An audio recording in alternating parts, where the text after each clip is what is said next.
All right, ladies and gentlemen, welcome back to the Land of Chem. I am your host and the author. My name is Jeffrey Drum. Thank you all so much for joining me again.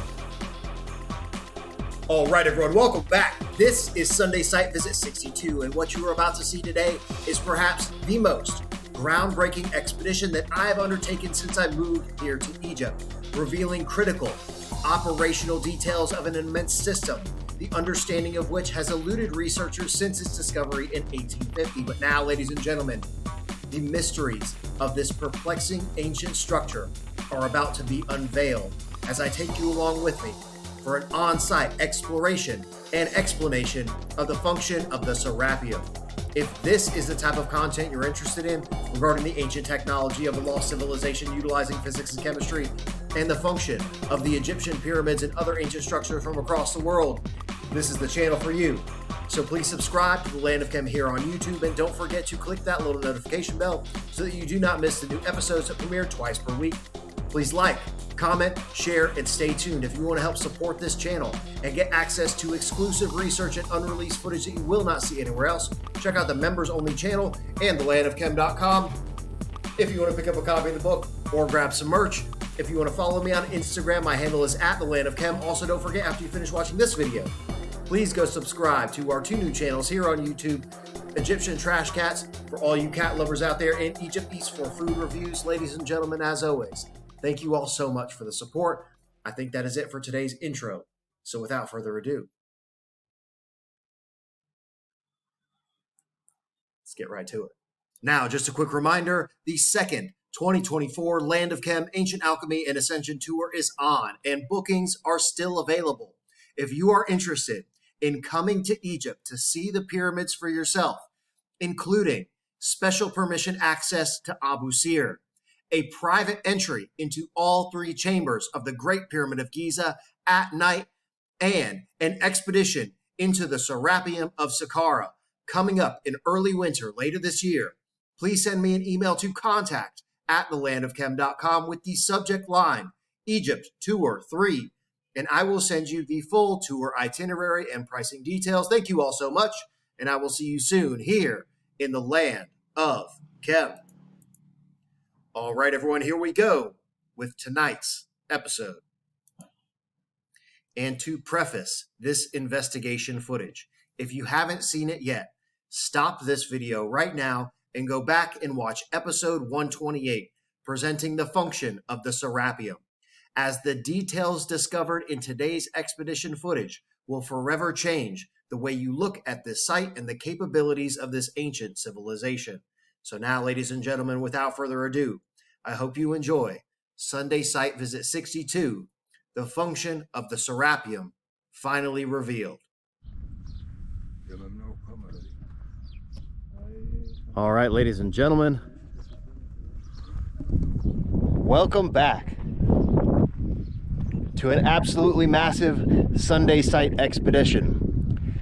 We are here in Saqqara, specifically to investigate the Serapeum and explain on site in detail my hypothesis that was presented in the previous episode regarding the acoustic cavitation generation of hydrogen. And we're here looking at the corner of a structure known as the Bubastion. And this modern building here is constructed right on top of a very special location here in Saqqara. This is my buddy Hassan, our driver, my wife Alexa from Ancient Odysseys.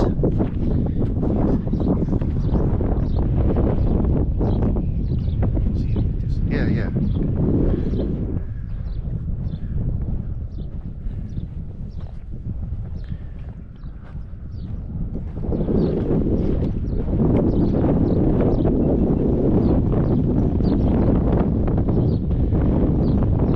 And I'll show you on the old map from 1874 why this area is of particular importance regarding the function of the Serapeum.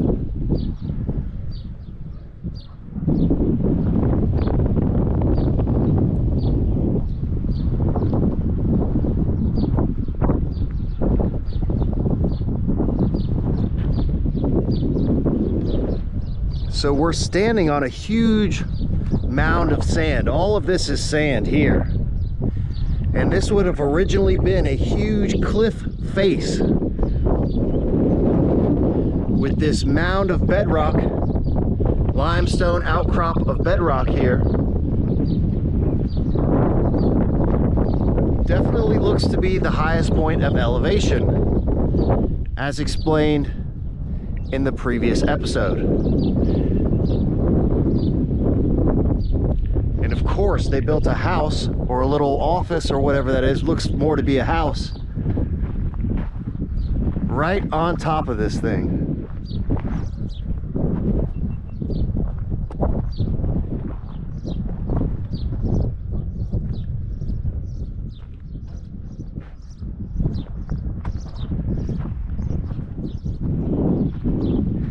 And so today we are going to investigate all of these components and begin to put the pieces together regarding the function of the enigmatic Serapeum. So we're going to head over next toward the pyramid of Teti I to see if we can find any remaining evidence of the Avenue of Sphinx. And I looked on Google Earth to see if there were any traces that remain, and it looks to be either completely buried in sand or the sphinxes having long been removed from the site and now in a museum somewhere. But we're gonna see what we can find. But this is the start of everything right here. Once again, no surprise whatsoever that there is a modern building right on top of this thing. Anytime I see that, it always raises my eyebrow as to A, what is buried underneath this thing, and what were they trying to cover up that required them building this structure right on top.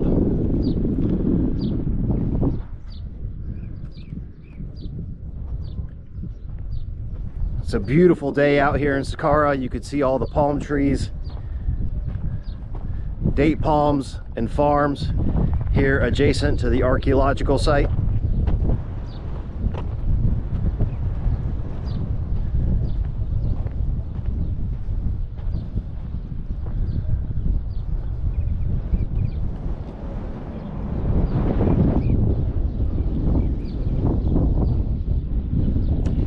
And I took the new wind protector off today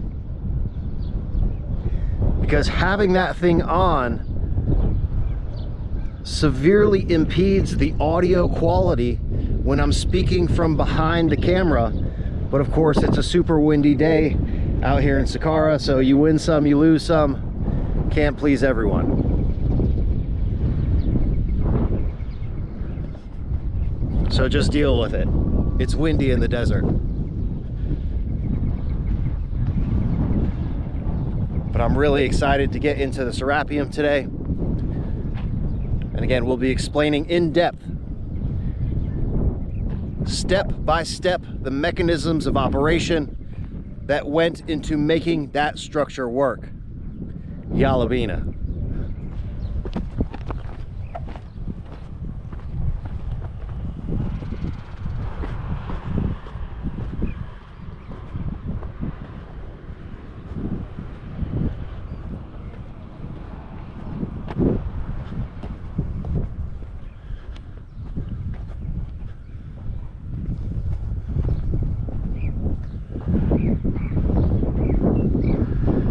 So Hassan is kind of distracting the guard. We're going to take a walk over this way because there was a temple up here.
So this mound, the Pyramid of Teti I, Pyramid of Userkov, and the Step Pyramid. And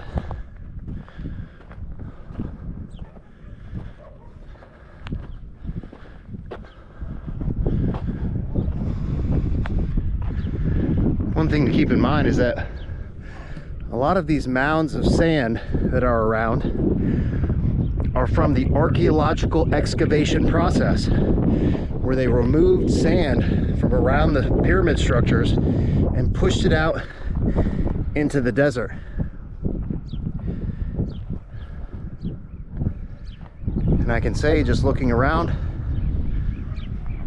at this little 360 view, we're definitely on the highest point of landscape elevation. And man, I guarantee you that house right there, it's kind of sunk down into the side of this cliff face. Wouldn't that be a nice house?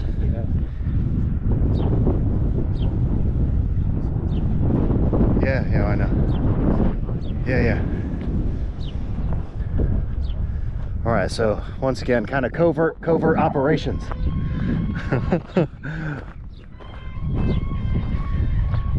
All right.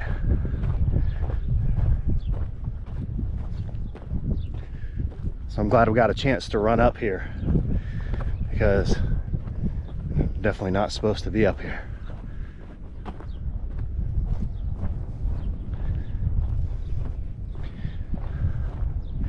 And they are certainly good at covering up areas where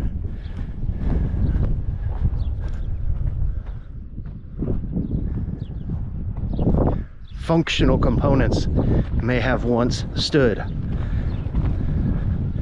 i.e. the old obelisk or standing stone. That after investigating this area, I truly feel to believe that there was once an obelisk or standing stone that was a part of the temple structure that is now basically non-existent. There's nothing up here, just a bunch of mounds of sand. So who knows what's really buried under all this stuff.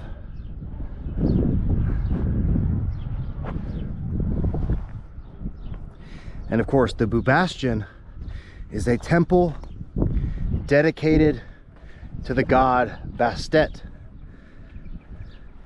the cat.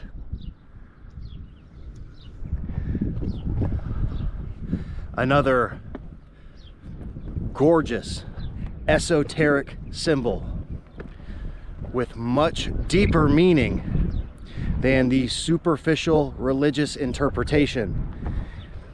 And this deeper, true meaning of that symbol being directly connected to ancient chemistry and physics.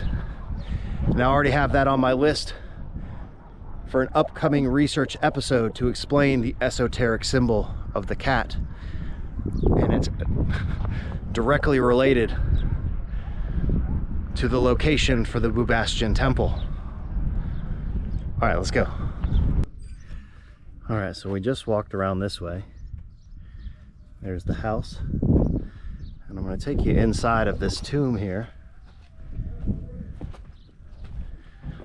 because there's something very interesting at the tail end of this structure.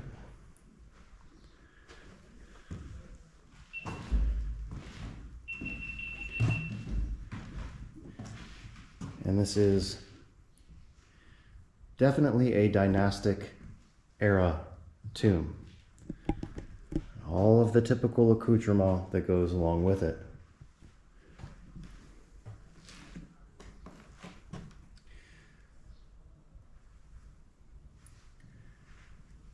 And they've discovered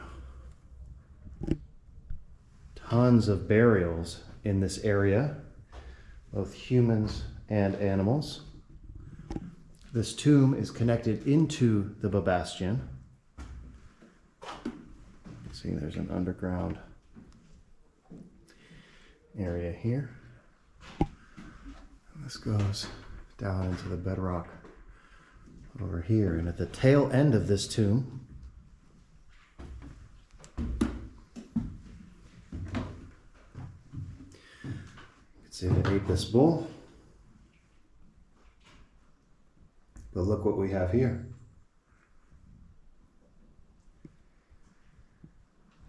Huge shaft goes down into the bedrock, and there's a tunnel that goes in this direction back into this outcrop of bedrock.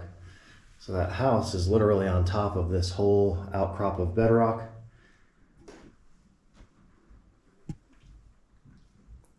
Sitting on top of shafts and tunnels.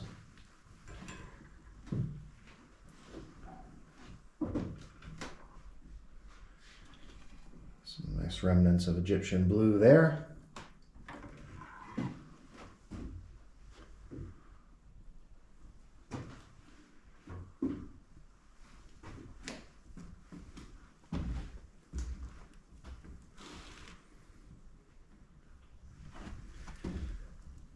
Another area carved from the bedrock here.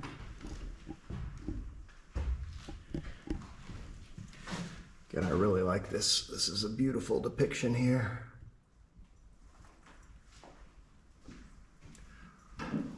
Holding the Jed pillar.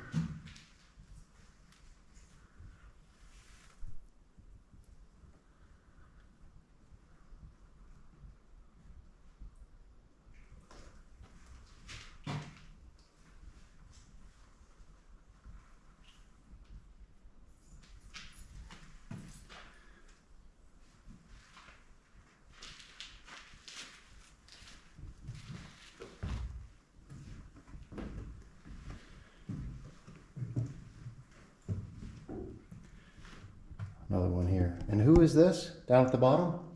Who is this at the bottom? Atom? This is Atom? Yeah, not Atom. This is the owner's tomb. Ah. Carrying a jet pillar. Yes, yes. Okay. So he's saying that this is the tomb owner, the individual that was buried in this tomb. This is a depiction of that person holding up the Jed pillar. And use the double crown, white and red. Yeah. This upper possible Egypt. So you can see the two serpents, cobras holding the Ankh. The crown, there would have been one of Upper and Lower Egypt.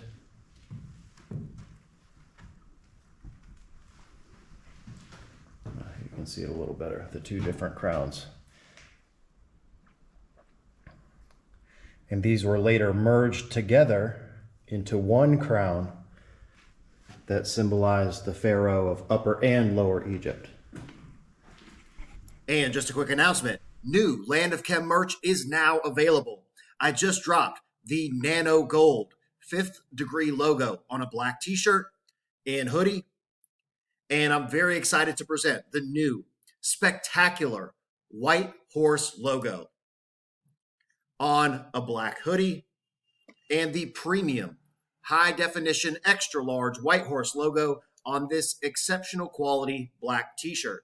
And once again, thank you so much to friend and supporter of the channel, Adam Arrington from New Zealand, for collaborating with me on this new logo design. He has done some amazing work in helping me bring my ideas for the Land of Chem logos to life. And if you want to check out more of his work, I'll put a link to his Instagram in the video description below.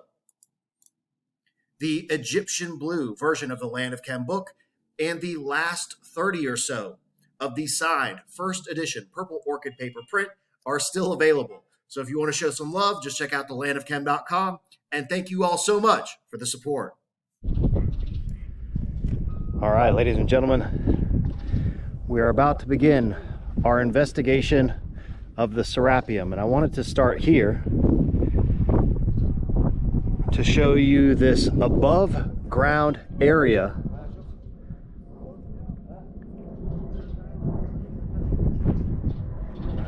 because this area is on top of the eastern galleries inside of the Serapeum that are currently closed to the public.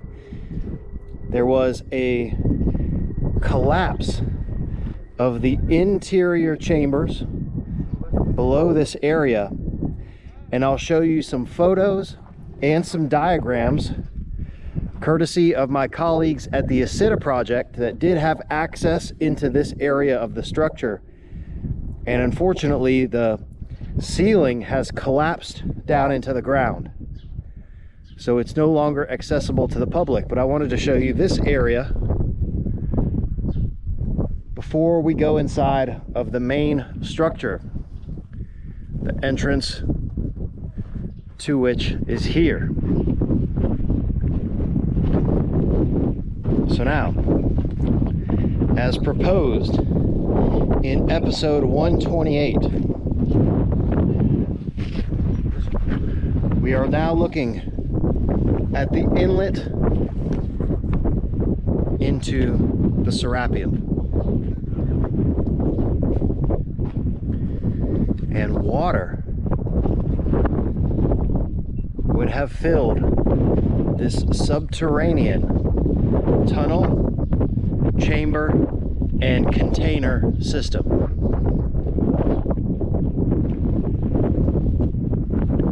And when we finish, I'm going to see if we can take a look at this above ground portion here.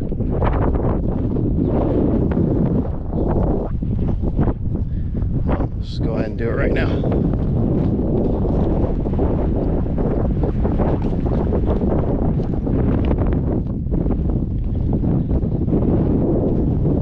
Because an essential part of this hypothesis would be the collection of the product.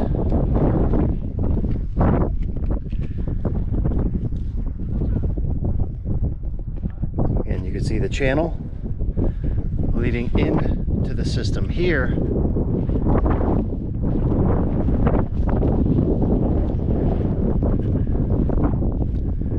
And here, well, look at what we have here.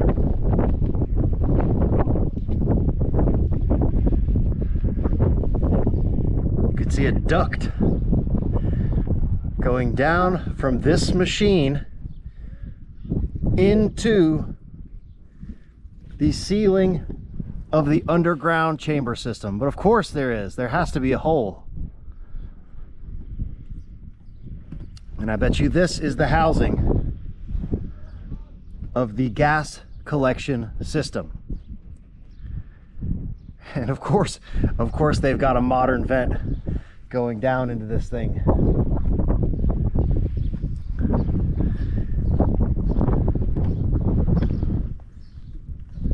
And there absolutely would have been a portion of an ancient structure here connected into the top of this ancient acoustic cavitation hydrogen generator system. That's right, ladies and gentlemen. The hypothesis proposed in episode 128 is that the underground system of the Serapeum was for the production of hydrogen. And there's not too much else out here around this area.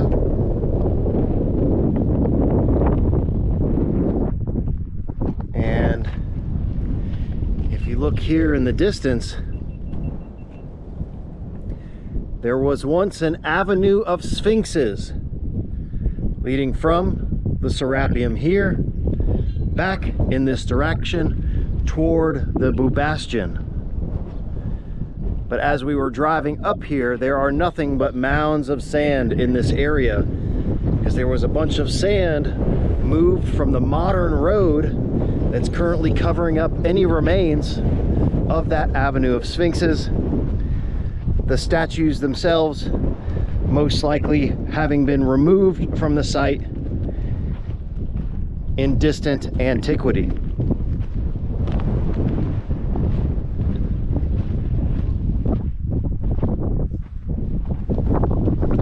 But this is what I was looking for. This entire area here would have been your collection point. Most likely reservoir, chamber of some sort, and a hole. And you can see here this, let's walk around to the other side so we can get a closer view. So you can see that there's a, it looks like a modern ventilation system.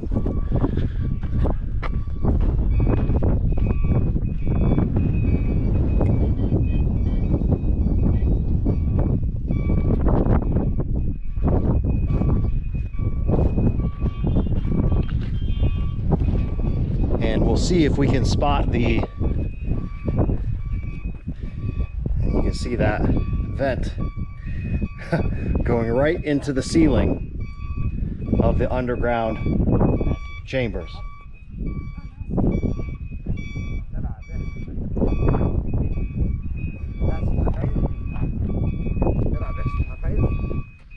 It's okay, it's okay. Ana Baruch Delwati.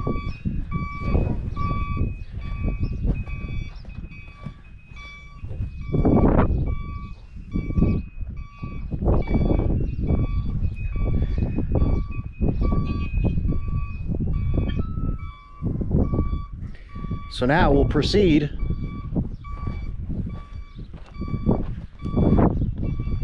through the inlet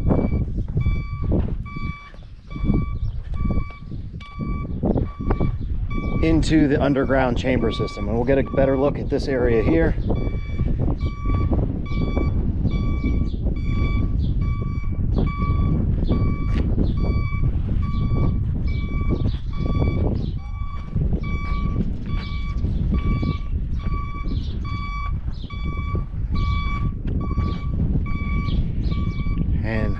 See here that there's a cemented opening that it would lead further into more tunnels, chambers, and containers within this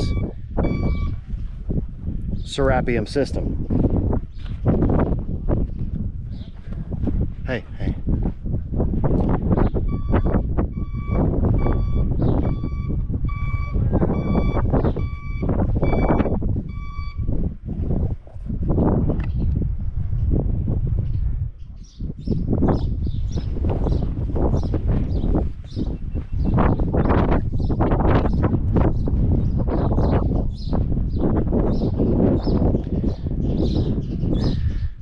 See here the cement, the gray cement covering up the arched opening into this additional subterranean system here.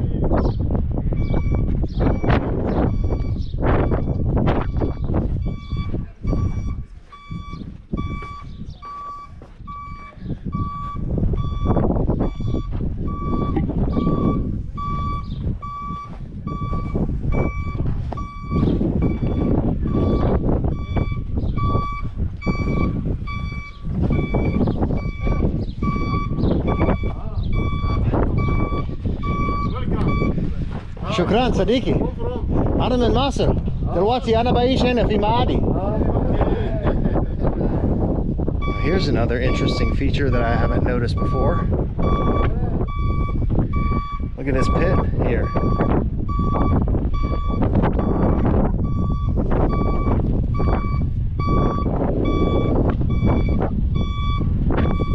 Definitely relevant. Alright. يلا بينا تحت. يلا بينا تحت. حضرتك تبع البعثة بتاع زجريل. البعثة تبع بعثة حفاير مريم. أنا آسف مش فاهم. البعثة. أنا بتعلم مصري تتكلم شوية. أقصد بعثة حفاير مريم. أنت تبع البعثة بتاع اكتشاف آثار. صديقي أنا آسف مش فاهم. يس. إنجليزية. إنجليزي. أيوة. يس. أوكي. And Okay. just No look at- problem. No problem. Just look at the erosion leading down in here.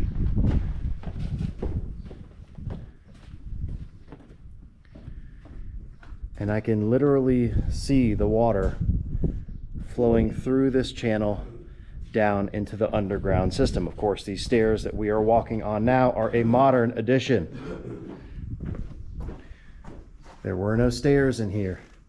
It was a huge sloping inlet, bringing water into the subterranean system.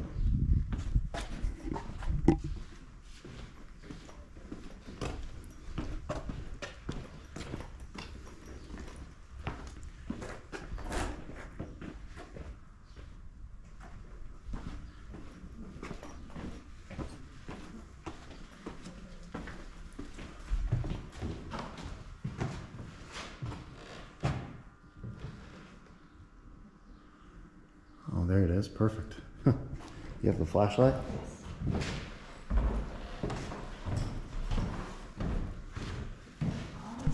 All right, so here in the ceiling, this is all modern concrete and reinforcement work here. But you can see this conduit, this pipe, this vent system, vent shaft, that would have connected into the system that I just showed you above the structure. Of course, it's in the perfect place. And you can already see here some of the channels.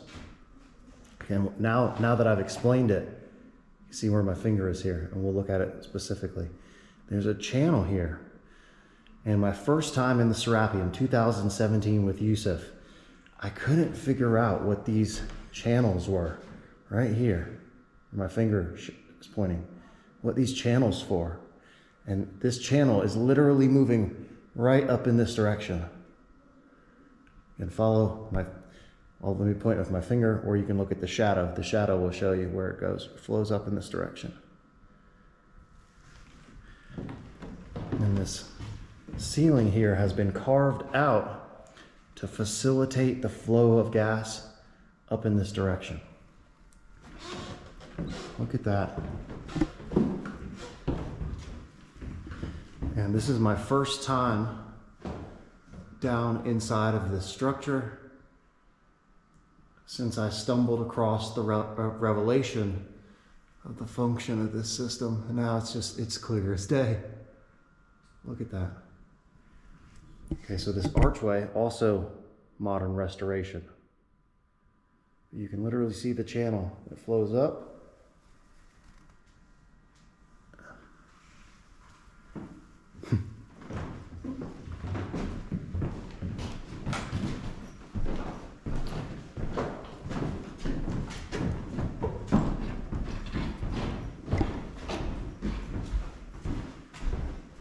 All right, so I guess ladies and gentlemen that are unfamiliar with the structure, this is a system known as the Serapeum. And you can see more of these, the ceiling channels here, the guidelines that would have facilitated the movement of the gas. Look at this again, there's like a pocket here that would have fed in this direction.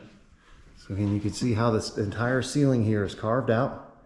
There's a pocket here that would have moved in this direction along the channel. Again, this is modern restoration, out in this direction. And this is exactly what I was looking for when we were coming down in here. These little pockets feeding directly out up this way to where this modern that shaft goes.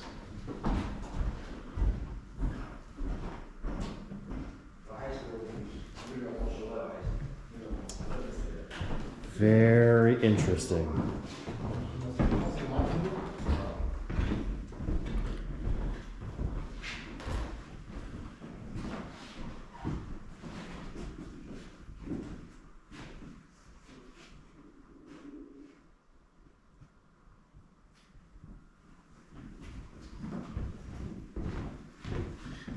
Okay, so over here, this is what's known as the Eastern Galleries. And this leads out to the area with the collapsed system that we just showed. So, but this is red granite container. The lid is over there where we just came from. The container housing that also has a pocket here and a channel that leads out into the ceiling, back. This little pocket here and here feeds up in this direction, out here into the main tunnel system.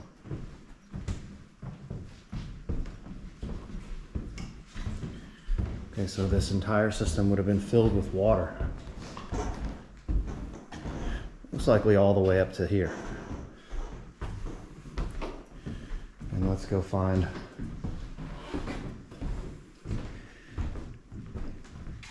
there's a few things that I'll talk about as we walk down this way. And I'm not going to show every single one of these container housings because they all had the same function. There's a few specific containers that I will discuss while we're down in here. So I mentioned in episode 128 that any minor imperfections and cracks in these containers had to be removed because of the vibrations within the quartz that produce ultrasound when this system was operational. And any minor imperfections or cracks could have led to catastrophic fractures and damages of these inverse piezoelectric acoustic sound wave generators.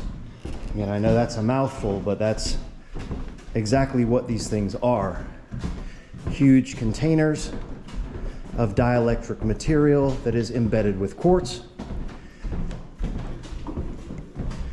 When that quartz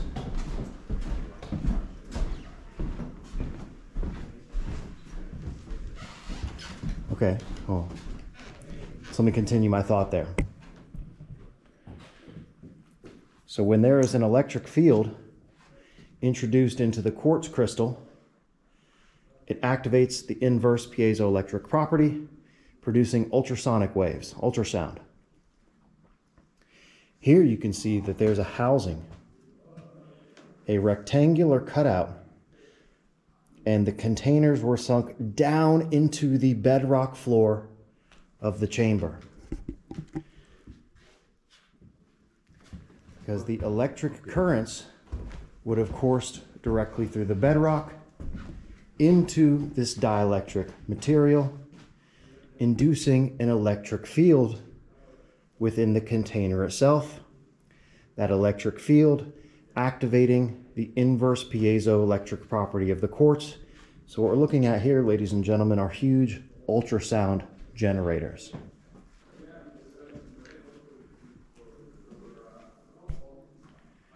And you can see here in the lid these scoop marks. There's some scoop marks here, and we'll walk down to a few that have better examples of those scoop marks.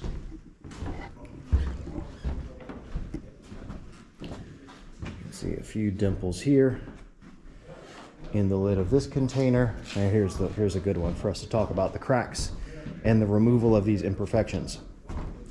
All right, so you can see the top of this thing looks like Swiss cheese. And this is from the removal of small cracks in the lid. So you may be asking yourself, why was it so important for them to remove these small cracks? If these are just sarcophagus for the burial of the Apis bull, why was it so important to remove all these small cracks? Because they weren't sarcophagi. And when the acoustic vibrations were activated inside of these sound generators, the mechanical vibrations of the quartz could have led to exacerbation of these small cracks, turning them into huge fractures that could have split the lid and destroyed your acoustic sound generator. So all the small cracks had to be removed to eliminate the potential for catastrophic damage to these components while they were operational. And we'll go to another example. Here's another great example of the lid that looks like Swiss cheese. And I have proposed in previous episodes that these cracks were removed with acid because they're finished to a very, very smooth surface. So you could build, let's say, for example, a reservoir of clay around your little, so let's say there's a little crack right here where you see that dimple. You build a small reservoir of clay around the crack. Pour an acidic solution into your reservoir. It will dissolve out the crack. You neutralize your acidic solution with a basic solution, bringing your pH back to neutral, essentially water. You can then wipe out the solution and the dissolved material, leaving you with a perfectly rounded dimple in the hole of the lid. So a perfect example of how they were using chemistry for stone working applications.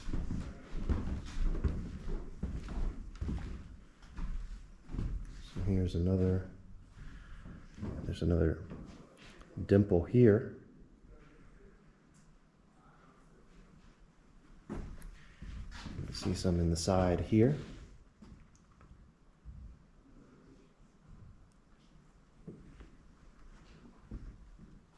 So first and foremost, the containers are sunk into housings in the bedrock,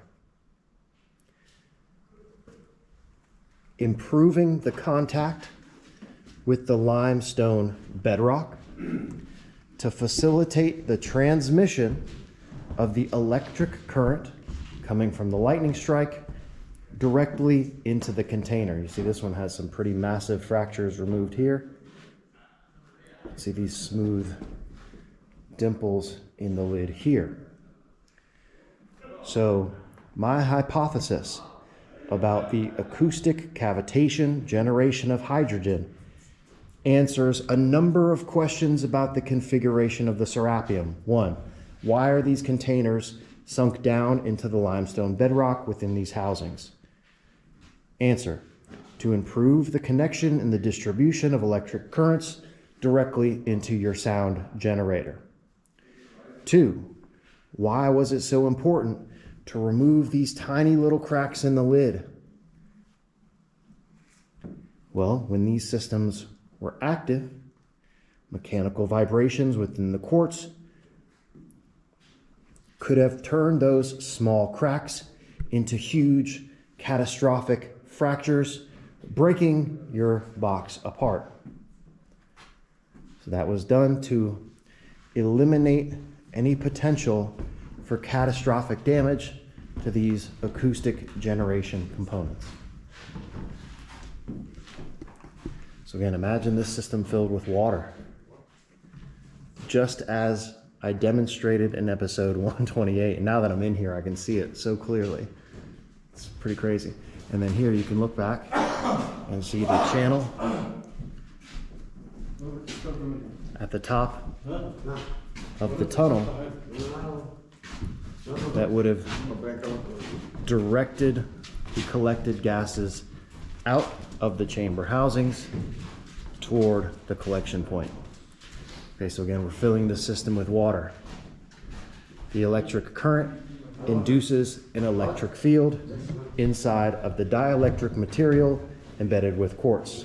That electric field activates the inverse piezoelectric property of the quartz, producing ultrasound vibrations within the water, causing the breakdown of the water molecules and releasing hydrogen and oxygen into the upper portion of the chamber housing. Those gases then flowing out through the tunnel system toward the collection point. And all of this moves uphill in this direction, up out of the chamber housings and toward the collection point.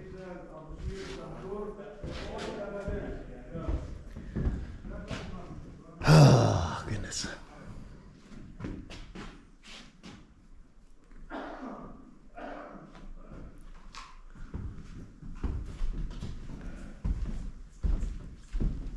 And like I said at the very beginning, this is the first time that I've been down in here since I put all the pieces together, and it's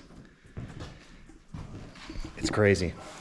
It's one of those things, someone was asking in the comment section, has my work changed my perception of how I view these things? And yeah, of course, it's inevitable that it does, because once you see it, it cannot be unseen. And it is clear as day, looking at this system with my current hypothesis in mind, that this tunnel system, these chamber housings and the containers themselves, it is a water-filled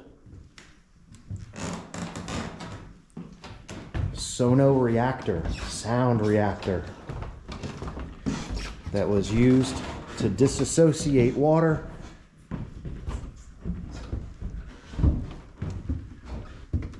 for the production and collection of hydrogen. And you can see here again the channel at the top flowing out in this direction and up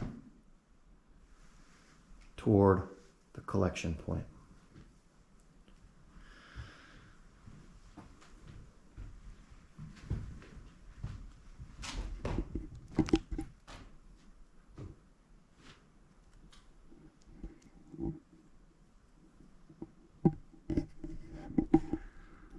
All right, ladies and gentlemen, so with that being said, that concludes this week's Sunday site visit to Saqqara and inside of the Serapeum. And if you haven't seen episode 128 quite yet, you're missing out on one of the most major episodes that I've ever produced. I will put a link in the video description below. Everyone say hello to my beautiful wife, Alexa, there behind the flashlight. Sweet, hello. Who's also been filming for her channel, Ancient Odysseys. I'll put a link to her YouTube channel and her merch store in the video description below as well. Ladies and gentlemen, as always, thank you all so much.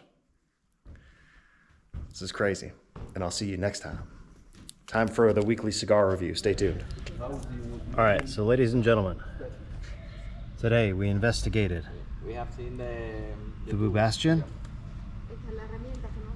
and the hill and cliff face here where that modern house sits right on top of this critical area. You can see here the pyramid of Teti I and the avenue of sphinxes that once connected directly into the Serapeum.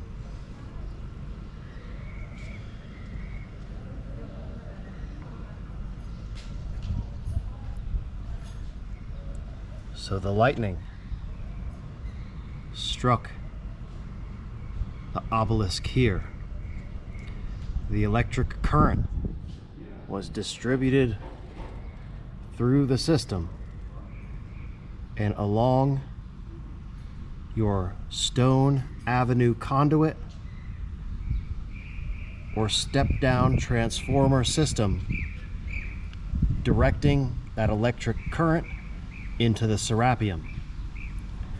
That electric current induced an electric field inside of the red and black granite containers, producing ultrasonic vibrations emanating from the quartz to disassociate the water filling the underground tunnel system to release hydrogen and oxygen. So now we're going to go inside of the museum. أيوة هنا.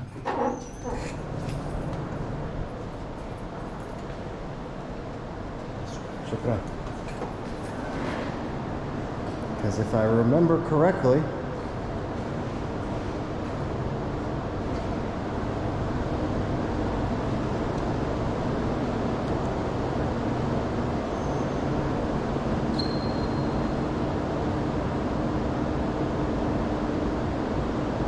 see the snake?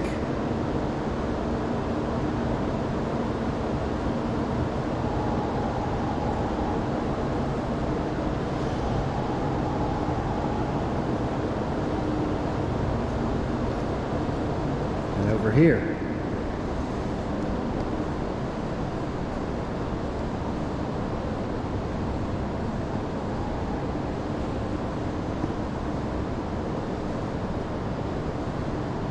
one of your dielectric step-down transformers from the Avenue of Sphinx, the stone conduit system that once led from the Bastion into the Serapeum. All right, everyone, that is it for today's video. This was Sunday Site Visit 62 from the Serapeum. I really hope you enjoyed today's video, and in the next episode of the series, I will be explaining the function of the Luxor and Karnak temple systems. This is an episode you do not want to miss, so if you haven't already, please subscribe to the Land of Chem here on YouTube.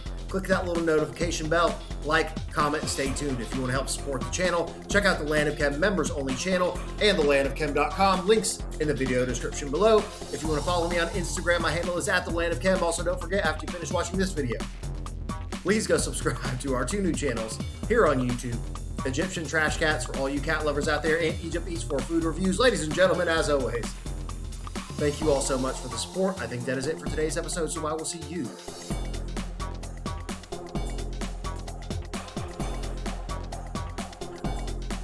next time.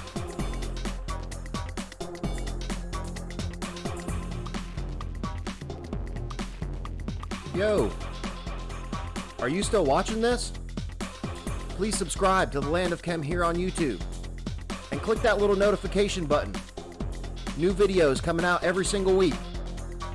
And check out this other episode. Come on, do it. Do it now.